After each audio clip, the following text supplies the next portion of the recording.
Scene script. Have you ever wondered why there are so few skyscrapers in Europe? Let's take a step back to the late 19th century, when the concept of skyscrapers was just beginning to take root. These towering structures emerged as a solution to the limited land availability in densely populated urban areas. Picture Chicago, in the year 1885, the Home Insurance Building, the world's first skyscraper, piercing the sky at 10 stories tall. It was a sight to behold, and signaled the dawn of a new era in architecture. As we moved into the mid-20th century, the skyscraper trend began to sweep across Asia and the Middle East.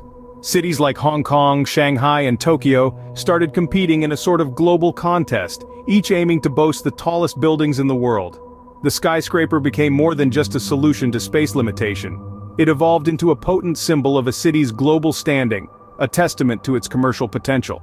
If we look at the world today, we see that Asia is leading the pack in the skyscraper race, closely followed by North America.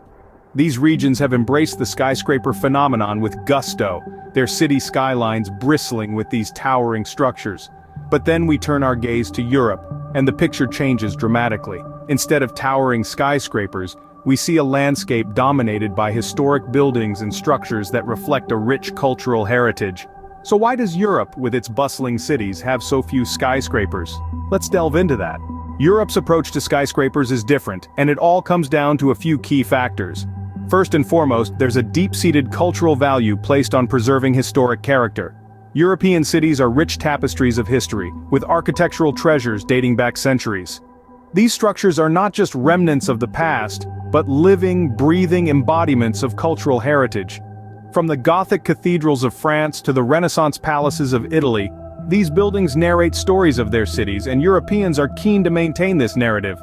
Constructing towering skyscrapers amidst these historic buildings would be like placing a modern art piece in an ancient art gallery. It simply wouldn't fit. Equally important is Europeans' preference for human-scale buildings. European cities are known for their walkability, with streets designed more for feet than for cars. The scale of buildings plays a significant role in this. Lower buildings create a sense of intimacy and community, fostering social interactions and connections. Skyscrapers, on the other hand, can seem distant and impersonal, towering over the populace rather than embracing it. But let's not forget the term Brusselization. This refers to the rapid urbanization and modernization that occurred in Brussels during the 1960s and 70s, which led to the destruction of many historic buildings and had a negative impact on the city's character. This is a cautionary tale for other European cities, a stark reminder of the potential cost of unchecked development. Europeans also believe that traditional buildings are more sustainable and in harmony with their surroundings compared to modern high-rise buildings. There's a strong focus on integrating buildings with their environment rather than dominating it. And that's just the cultural side of things. There are also very practical reasons.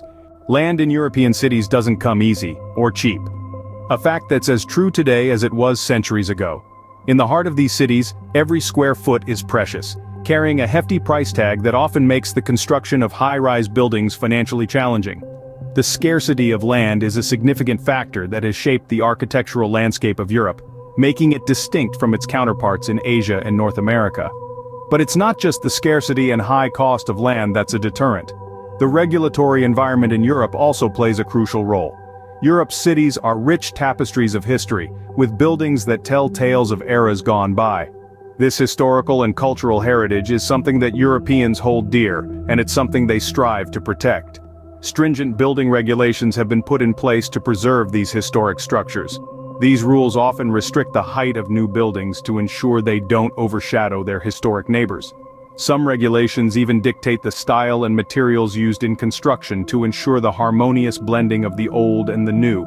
The term Brusselization emerged as a cautionary tale against unchecked urbanization, reminding us of the need to value our past as we build for the future. These regulations, while preserving the charm and character of European cities, also impose a constraint on the construction of skyscrapers. The process of getting approval for a high-rise building can be lengthy and fraught with challenges. This, combined with the high cost of land, often makes the construction of skyscrapers a less economically viable option. So while skyscrapers may be seen as a symbol of modernity and progress, in Europe the preference is for a balance. A balance between the old and the new, the traditional and the innovative, the high-rise and the human scale. And it's this balance that defines the unique architectural character of European cities. These factors combined make skyscrapers a less appealing option in Europe. Europeans have a strong focus on sustainability, which also influences their approach to skyscrapers. Indeed, Europe's architectural landscape is a testament to this principle. Traditional buildings with their centuries-old designs and materials are often perceived as more sustainable and in harmony with their surroundings than modern high-rise buildings. These structures, many of which have stood the test of time, embody a sense of continuity and connection to the past. They are seen as living entities evolving with the communities they serve. This perception is not unfounded. Traditional buildings were designed with local climates in mind, using locally sourced materials. This means they are often naturally energy efficient, staying cool in the summer and warm in the winter, reducing the need for artificial heating and cooling. Furthermore, the longevity of these buildings reduces the environmental impact associated with construction and demolition. On the other hand, skyscrapers, with their glass and steel facades, are often seen as symbols of excess and environmental irresponsibility. They require significant amounts of energy to construct and maintain, and their towering heights can disrupt local ecosystems and cast long shadows over the urban landscape. However, it's important to note that not all skyscrapers are created equal. The European architecture, engineering and construction (AEC) industry is at the forefront of innovation, pushing the boundaries of what is possible in sustainable design. From high-rise buildings with integrated green spaces to structures powered by renewable energy, Europe is redefining the skyscraper for the 21st century. The focus on sustainability extends beyond the buildings themselves. European cities are often designed with a focus on walkability and public transportation, reducing the need for cars and the associated carbon emissions. Skyscrapers, with their high density, can contribute to this by allowing more people to live and work in a smaller area. The European skyline may lack the towering structures of other continents, but it certainly makes up for it with its unique charm and sustainable approach. So, let's bring it all together. We've journeyed through the evolution of skyscrapers, and seen how they've become a status symbol for cities vying for prominence on the global stage. But when we turn our gaze to Europe, the skyline tells a different tale. A story woven with a rich tapestry of history, culture, and a sustainable vision for the future. Europe's restrained approach toward skyscrapers is an echo of its deep-seated cultural values. There's a profound respect for preserving historic character, a legacy that's etched into the fabric of its cities. Instead of towering structures that pierce the sky, you'll find a preference for human-scale buildings, structures that blend seamlessly with their surroundings, inviting rather than imposing. This preference is also influenced by practical constraints. Land in European cities is scarce and expensive, making the construction of skyscrapers a costly venture. Building regulations in Europe are stringent, designed to safeguard the architectural heritage that gives each city its unique identity. But it's not just about preserving the past. Europe's approach to city development is forward-thinking with a strong focus on sustainability. Traditional buildings are seen as more harmonious with their surroundings, offering a sustainable alternative to modern high-rise structures. The architecture, engineering, and construction industry in Europe is innovating, experimenting with sustainable and visually striking designs that challenge the traditional concept of what a building can be.